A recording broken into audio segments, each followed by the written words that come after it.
I tell you what's been on my mind? Hi guys, welcome back to my channel. My name is Kirsten, and if you are new here, I'm a mama of two. I have a 2.5-year-old daughter named Ella and a 1-month-old daughter named Emma. Today I'm going to be talking about Emma's labor and delivery story. We had her on December 16th of 2019, so she is just over a month old. Let's just go ahead and jump right in. So I wanted to give a little bit of a backstory to her labor by telling you kind of the end of my first daughter's delivery and kind of stuff that happened with her. So very long story short, with Ella, she was born at exactly 40 weeks. She was born on her due date. I drove myself to the hospital at 3 a.m. with her because I hadn't felt her move almost all day, and everybody was telling me that like it's nothing to worry about, like I'm being dramatic, everything's fine, don't worry about it. And finally when I woke up at 3 a.m. I was like, you know what, I still haven't felt her move, like I'm going in. So I went in, and like I said, long story short, she was okay, but she failed her biophysical, oh no. She failed her biophysical ultrasound, and so they ended up inducing me on my due date.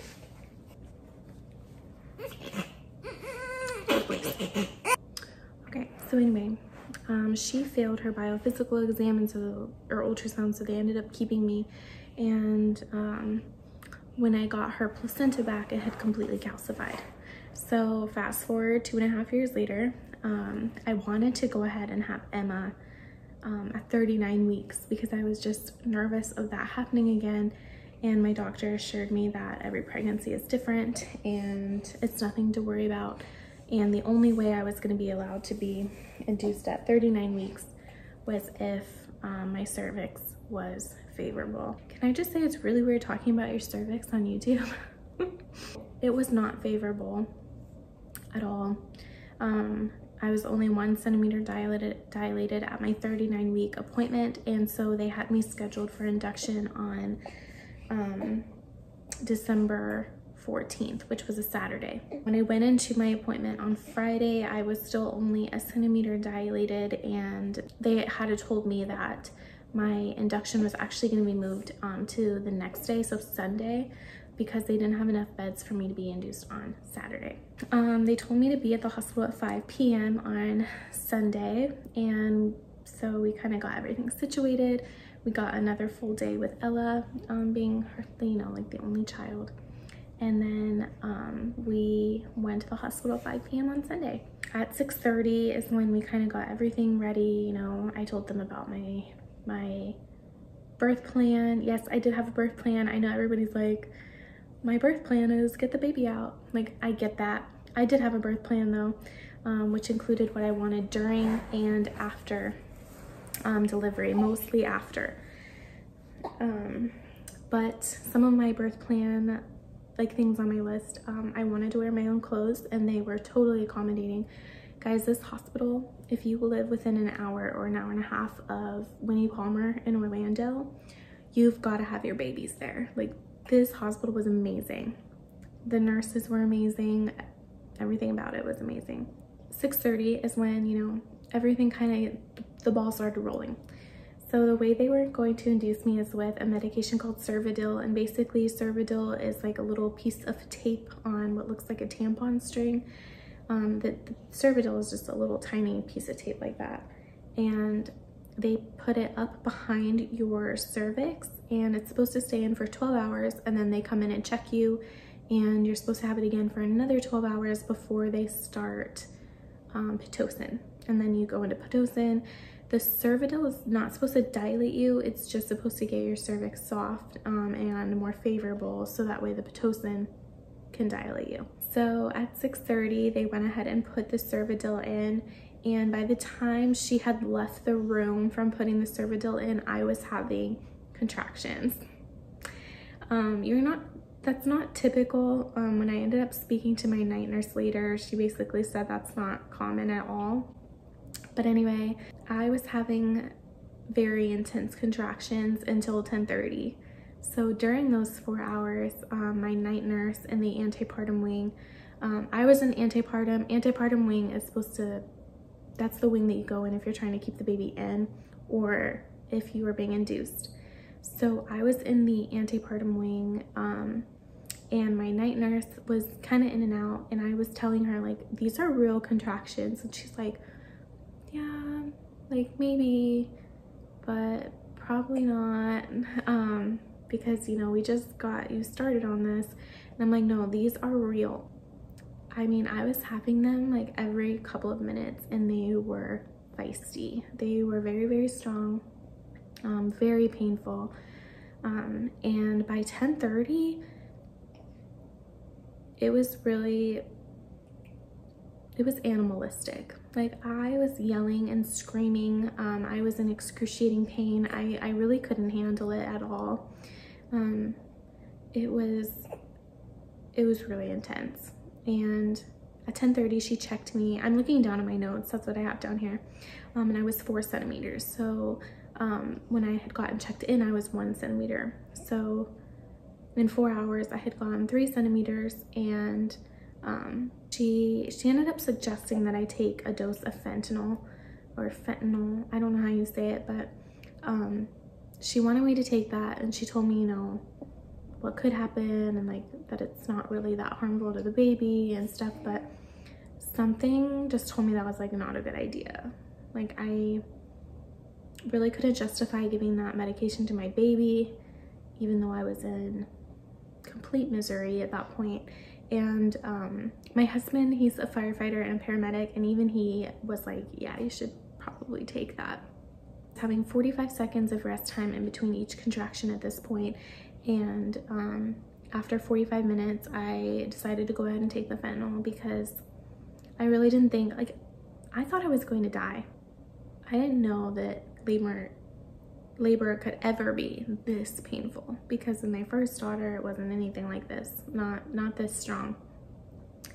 So they gave me the fentanyl in my IV, and it basically made you feel drunk. I felt really, really tipsy, but it didn't curb the pain at all. And that's when my night nurse was like, yeah, you're definitely in active labor. This is definitely the real deal. And she was like, we don't see this very often. She said that it's not really common. It does happen, but it's not really common for people to go into active labor from the cervidil, because it's not supposed to contract you. It's not supposed to dilate you. It's just supposed to make your cervix favorable for the Pitocin. I'm screaming at this point. Like, I'm in so much pain. I can't even, like, no words. I don't have any words to describe what kind of pain this was. It was really, really bad.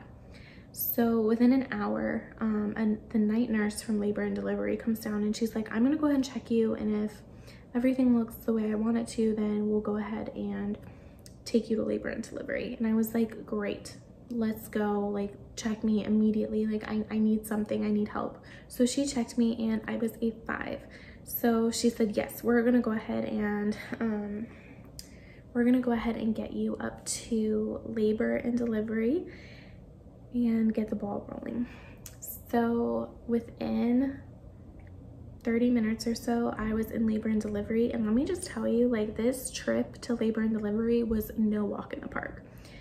I kind of went in hoping that I was going to be able to birth in the positions that I wanted to birth in, and like not be laying down the entire time. I tried that, you guys. Like, I tried standing up or like hunching over. I tried the birth ball. Like, I tried everything, and I could not handle it. Like, I had to be laying down. So when she put me in the wheelchair to push me to labor and delivery, that pain was like on another level. But anyway, I get into my labor and delivery room, and I am legitimately screaming. And I was screaming the whole way there too. Like, everyone was like, hang in there, mama, like, you've got this. And I'm sure people were like, this girl's losing it. Like, she just got in here a few minutes ago. Like, she's fine. It was painful. So I get into the labor and delivery, like the delivery room, and they go ahead and get the anesthesiologist in. And I think that she might have been scared to wait, because she was in there like lightning speed. She came flying in there, and this anesthesiologist was very, she wasn't cocky, but she was like very sure of herself, because I was explaining kind of like what happened with my epidural with my first daughter. And at the time that I had her, I was a bodybuilder. So I had a lot of like, I was like a legitimate bodybuilder. It was huge. I had a ton of muscle in my back, and my epidural just like, the guy just wasn't getting it right. Like, it took multiple tries and multiple pricks, and I just explained this to her, and she was like, it's fine, I've got this. So she does my epidural, and immediately I knew that it wasn't right. Like, I knew that something wasn't right about it. And I tried telling her that, and she kind of like, this was probably the only part of the hospital visit that I didn't enjoy, but she was kind of like, not talking down to me, but she was just explaining it, even though I kind of already knew. But she was like, you know, the epidural isn't supposed to work immediately. It's just supposed to take the edge off, like blah, blah, blah. And I'm like, I know, but what I'm feeling right now, this isn't right. So she started doing all these little tests on me, like putting a cold bottle on my leg, like lifting up my leg. I don't know.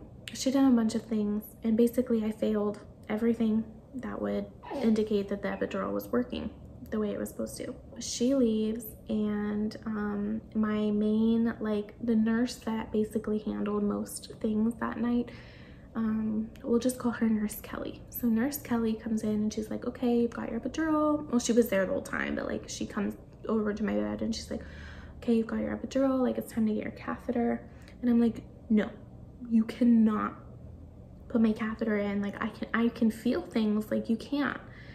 And she's like, well, you're not gonna be able to feel this, like your epidural's working enough that you won't be able to feel it. And I'm like, I told Brandon, I was like, I'm scared, like I'm really scared of this, because I know that I can feel it. And it's kind of like it wasn't like they weren't taking me seriously, but it was like,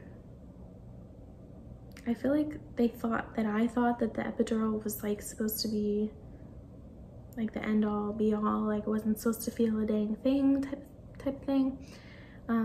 So she starts with the catheter, and then I'm like this sucked so bad, like I could feel it going in.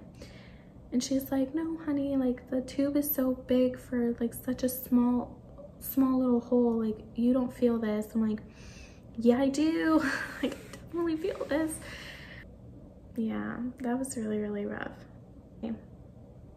I still was pushing them. I kept telling them like that this epidural is not right, like I'm telling you something's wrong. And I think it's about, so I got moved to the labor and delivery at 11, and they checked me again at 11:45, and that was after I had my first, spoiler alert, after I had my first epidural. So then a new anesthesiologist comes in, and I'm telling her, I'm like, listen, I need you to listen to me. This epidural is not working. It's not working the way it's supposed to. It's not right. And she's like, okay, I'm gonna give you some medicine in your IV. It'll work within 15 minutes. And I know I stopped talking about it temporarily, but don't forget that this entire time I am having contractions back to back to back. And at this point I have 15 seconds in between each contraction. So I was having them every minute. 45 seconds of contraction, 15 seconds of rest, bam, another contraction. And my epidural wasn't doing anything. So she gives me a pump of medication, and she's like, give it 15 minutes and it will start to work. So when she told me that, when she goes, oh, 15 minutes, like no problem, give it 15 minutes, we'll start working in, my mind is not thinking like, great, 15 minutes and I'm gonna have relief. No, I'm thinking, oh my gosh, I have to have 15 more contractions at this level, which on a scale of 1 to 10, my contractions were probably about a 400 or so. That's about where we were at. So after 15 minutes, the medication started working and everybody left, and I'm able to kind of like relax and lay down. And then all of a sudden I'm woken by jarring contractions that were on 5 levels higher than what I was ever experiencing before, and before I thought it was bad. So at this point, I'm like screaming my head off. Like, we're trying to call the nurse, we're hitting the button, we're yelling, like freaking out.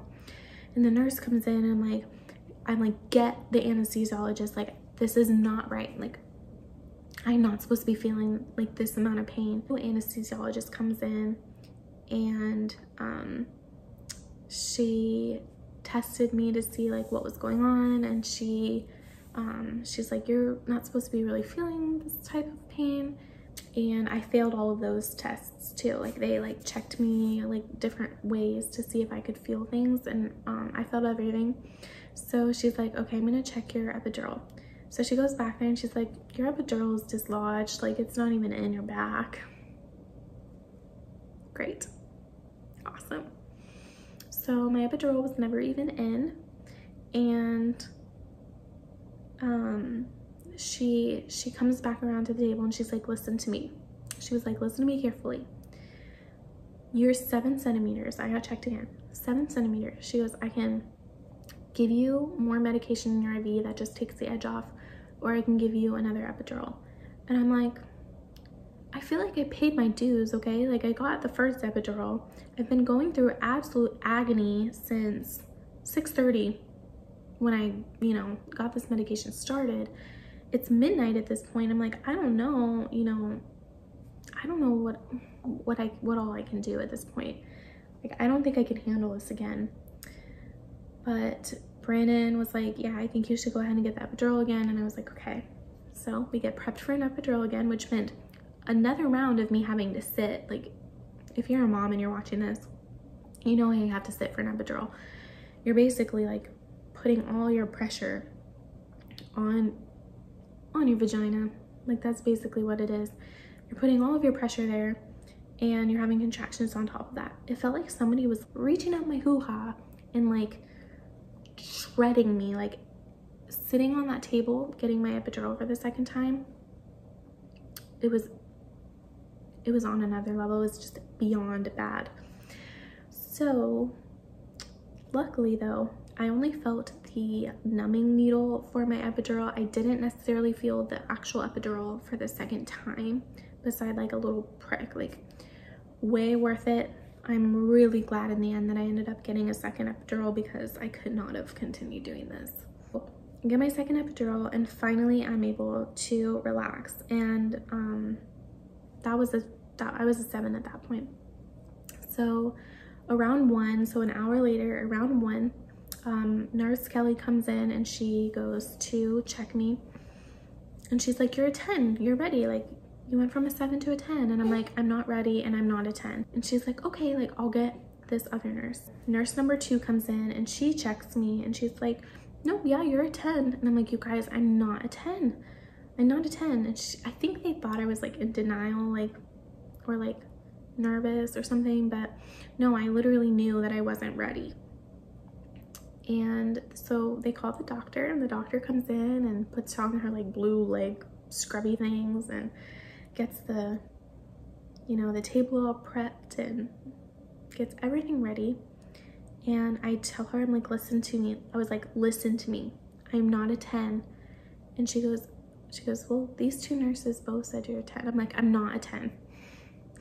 So she's like, okay. So she checks me, and she's like, she looks at the nurse and she was like, she's not even a 9. Like, she's not complete.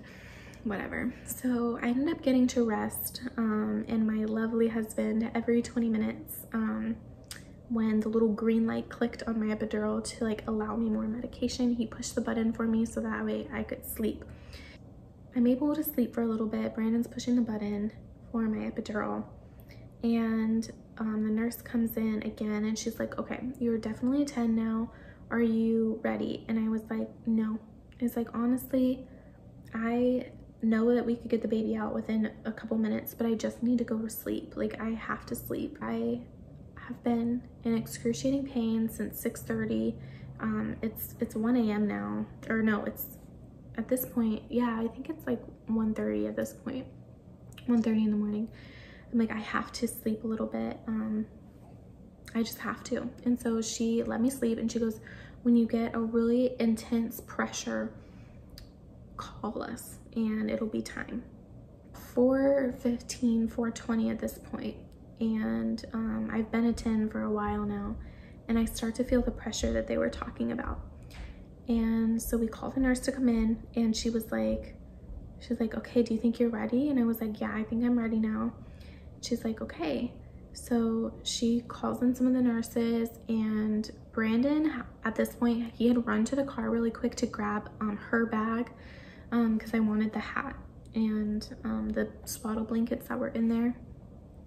So he ran to the car, and the nurse looked at me and she was like, do you want to do a practice push while your husband, you know, was running out grabbing the bag? And I was like, no, like, I don't think that's a good idea because I think the baby's gonna come pretty quickly. And she was like, well, we try to make sure that like you're feeling a really strong pressure before you ever even start to push, because we don't want you sitting and pushing and pushing and pushing, because that's when people get hemorrhoids really bad, they tear really bad, just having so many issues. So she's like, we like to make sure that the baby is basically like, she used this term and it's kind of gross sounding, but she's like, your baby should just crawl out of you. Ew. I was like, yeah, I don't really think that I should do a practice push because I think the baby's gonna come like pretty quick. So Brandon sits down, he comes back in, he sits down. At this point, all of the nurses were in there, but the doctor wasn't yet. And she's having me do some practice pushes, and she's like, okay, the head is like right there. So they call the doctor, and the doctor's like flying in, and the nurse was like, do you want to feel her head? And I was like, yeah. So I like reached down, and like her head was like pretty much out, like there was a lot of head that I could grab. So I'm like losing it at this point. I'm bawling. I kind of switched from like crying because I was in pain to crying because like I'm about to like meet my baby, you know? So yeah. So the doctor comes in, she comes flying in, and she sits down and she's like, why is her catheter still in? Like they're all just like freaking out. And she was like, okay, are you ready to push? Are you getting a contraction? And I was like, I think so, I'm not really sure. I was like, you're gonna have to tell me when I'm getting a contraction, because praise be, I couldn't feel them at this point after I got epidural number 2. So she was born at 4:53 and she was out in 6 minutes. So that means at 3:57, that's when I started pushing, and I had 3 pushes and she was out.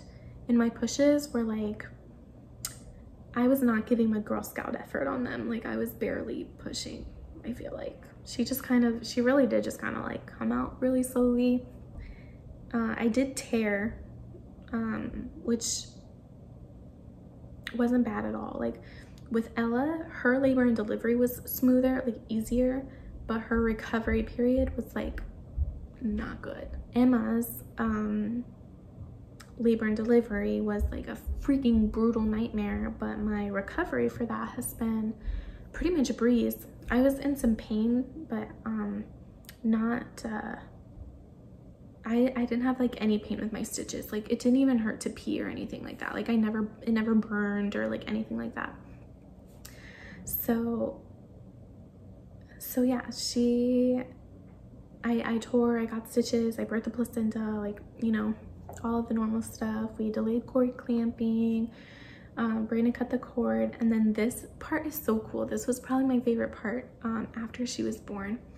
So I always heard that breastfeeding babies, she's breastfed, I always heard that breastfed babies, well, not just breastfed babies, but all babies, because like breastfeeding is like what they're born with natural instincts to do. I always heard that when you put them on your chest, some babies they will like crawl to your boob, and not like crawl like army crawl, but like they'll like try to find it. She did that. It was so cool. Ella didn't do that, but she totally did. I put her up here, and she literally like went all around and then found my boob and latched on. It was so cool. It was so cool. Like it was probably the highlight of like that labor and delivery. So after about 2 hours, or after about an hour, I still had the epidural like strapped to my back, but I was ready to get ready to go. Like I needed to get up, and I guess like some part of me thought that like I already had the diaper on and stuff. Like I had pants on and stuff because I just thought I did. I was delirious at this point, you guys. I was so tired. I stood up and like walked across the room, and Brandon's like, what are you doing? And I'm like, I have to get up. So I get up and I start bleeding all over the floor, like all down my legs, like my ankle. I'm like bleeding all over the floor. And a male anesthesiologist comes in to remove my epidural. And I'm just standing there in all my glory. I'm wearing like a tank top, like a nursing tank top with one of the things undone, no pants, bleeding all over the floor. And he's like, I'm gonna call the nurses. So the nurses come in and they're like, what are you doing? Like, we're gonna help you with that. I'm like, I'm fine. Like, I just need to go like get cleaned up and like stand up for a little bit. And so they're like helping me clean up the floor. The male anesthesiologist is still there. And he was actually he was a pretty young anesthesiologist too. I remember like glancing at him and kind of being like, you work here? Like, how old are you? So he just like takes the thing out really quick and like leaves. Like he just scurried on off. And so we got cleaned up and we go up to our recovery room, and everything was pretty awesome after that. We only stayed in the hospital for 24 hours. Emma passed all of her tests. The pediatrician checked her the morning that we left and everything was good. And then we ended up, by the time we got everything loaded and into the car, it was 2:30. So we checked in at 5 p.m. on the 15th. I had her at almost 5 a.m. on the 16th, and we were home by 3:30 on the 17th. Well, it was a crazy whirlwind. That labor was absolutely traumatic. Like I told Brandon when we left the hospital, I told him, I was like, I really hope that I don't have like long-term problems from this, because like this was something out of nightmares. It was so traumatic. And luckily, like, I don't feel like I have the baby blues. I don't really feel like I've got any you know, postpartum anxiety. Everything kind of went a lot smoother this time around with like the recovery and stuff like that. So, but her stats, I just realized I never told you guys her stats. So when she was born, she was 7 pounds 10 ounces. She was 20 inches long, and she was born at 4:53 in the morning. I will show you her.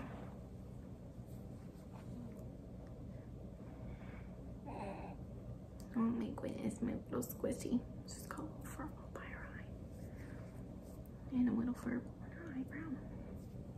So this is my sweet girl. So this is Emma Kate.